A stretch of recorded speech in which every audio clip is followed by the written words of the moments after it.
ನಿಜವಾಗ್ಲೂ ಹಿಂದೂ ರಾಷ್ಟ್ರ ಅಂದ್ರೇನು, ಇಸ್ಲಾಂ ರಾಷ್ಟ್ರ ಅಂದ್ರೇನು, ಕ್ರಿಶ್ಚಿಯನ್ ರಾಷ್ಟ್ರ ಅಂದ್ರೇನು?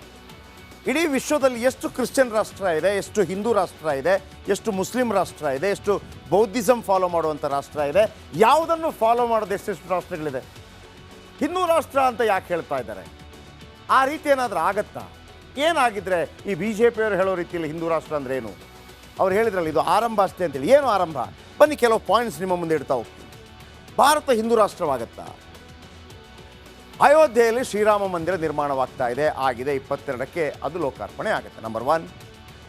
ಕಾಶಿ, ಮಥುರಾ, ಅಯೋಧ್ಯೆ. ಕಾಶಿಯಲ್ಲಿ ಜ್ಞಾನವ್ಯಾಪಿ ಮಸೀದಿ ಸರ್ವೆ ನಡೀತಾ ಇದೆ. ಈಗಾಗಲೇ ಕಾಶಿ ಕಾರಿಡಾರ್ ಮಾಡಿದ್ದಾರೆ, ನರೇಂದ್ರ ಮೋದಿಯವರೇ ಅದನ್ನು ಮಾಡಿದ್ದಾರೆ. ಎಲ್ಲ ಅಲ್ಲಿ ಕಿಷ್ಕಿಂಧೆಯಲ್ಲಿದ್ದಂಥ ಎಲ್ಲ ಜಾಗವನ್ನು ತೆಗೆದು ಫಸ್ಟ್ ಟೈಮ್, ಯಾಕಂದರೆ ವಿಪರೀತವಾಗಿ ಭಕ್ತಾದಿಗಳ ಸಂಖ್ಯೆ ಜಾಸ್ತಿ ಆಗ್ತಾ ಇದೆ. ಮೊನ್ನೆ ಮಥುರಾದಲ್ಲೂ ಸರ್ವೆ ಮಾಡಲು ಆದೇಶ ಕೊಡಲಾಗಿದೆ. ಕೃಷ್ಣನ ಜನ್ಮಭೂಮಿ. RSS VHPಯ ದೊಡ್ಡ ಹೋರಾಟಗಳಿದ್ದದ್ದು ಈ 3 ಕ್ಷೇತ್ರಗಳಿಗೆ, ಭಾಳ ಮುಖ್ಯವಾಗಿ 3 ಕ್ಷೇತ್ರ.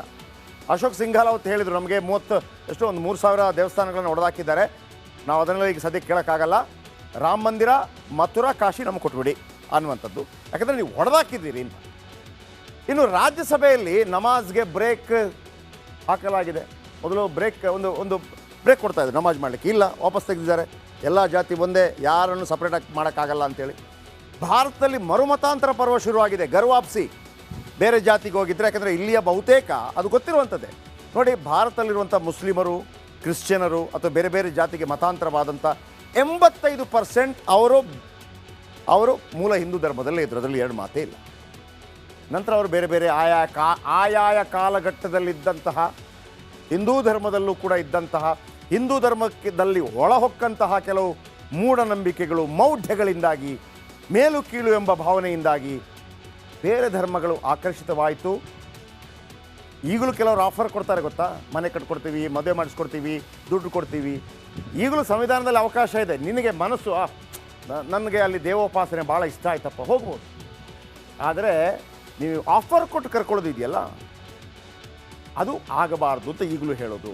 ಆಮೇಲೆ ಹಿಂದೂ ದೇಗುಲಗಳ ಆದಾಯ ವಿಪರೀತವಾಗಿ ಹೆಚ್ಚಾಗ್ತಾ ಇದೆ. ನಾನು ಅದನ್ನು ಹೇಳಿದೆ ಮೊನ್ನೆ. ಕಾಶಿಯಲ್ಲಿ ಎಷ್ಟು ದುಡ್ಡು ಬರ್ತಾ ಇದೆ? ಇಡೀ 3 ಲಕ್ಷ ಕೋಟಿ ವಾರ್ಷಿಕವಾಗಿ ದೇವಸ್ಥಾನಗಳಿಂದ ದುಡ್ಡು ಬರುತ್ತೆ. ನಮ್ಮ ರಾಷ್ಟ್ರೀಯ ಬಜೆಟಲ್ಲಿ ಡಿಫೆನ್ಸ್ಗೆ ಇಡುವಂಥ ದುಡ್ಡು. ಹಲಾಲ್ ವಿರುದ್ಧ ದೊಡ್ಡ ಮಟ್ಟದಲ್ಲಿ ಅಭಿಯಾನ ಶುರು ಮಾಡಿದ್ದಾರೆ. ದೇಗುಲಗಳ ಬಳಿ ಮುಸ್ಲಿಂ ವರ್ತಕರಿಗೆ ಬ್ರೇಕ್ ಹಾಕಲಾಗ್ತಾ ಇದೆ. ನೀವು ಮಾಡೋಂಗಿಲ್ಲ, ಕೆಲಸ ಮಾಡೋಂಗಿಲ್ಲ, ಇಲ್ಲಿ ವ್ಯಾಪಾರ ಮಾಡೋಂಗಿಲ್ಲ ಅಂತೇಳಿ. ತಲಾಖಿಗೆ ಅಧಿಕೃತವಾಗಿ ಟಾಟಾ ಬೈ ಬೈ ಹೇಳಿದೆ ಭಾರತ ಸರ್ಕಾರ. ಸೊ ಇದನ್ನು ನೋಡಿದಾಗ ಸಾಕ್ತಾ ಇದೆ. ಇದನ್ನು ಮಾಡ್ತಾರಾ?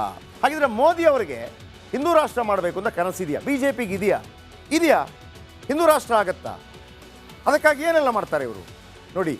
CAA NRC ಜಾರಿಗೆ ಮುಂದಾಗಿರುವ ಭಾರತ ಸರ್ಕಾರ. ಇವ್ರು ಹೇಳ್ತಾ ಇದ್ದಾರಲ್ಲ, 420 ಸೀಟ್ ಕೊಡಿ, ನಾವು ಇದನ್ನೆಲ್ಲ ಮಾಡ್ತೀವಿ ಅಂತೇಳಿ.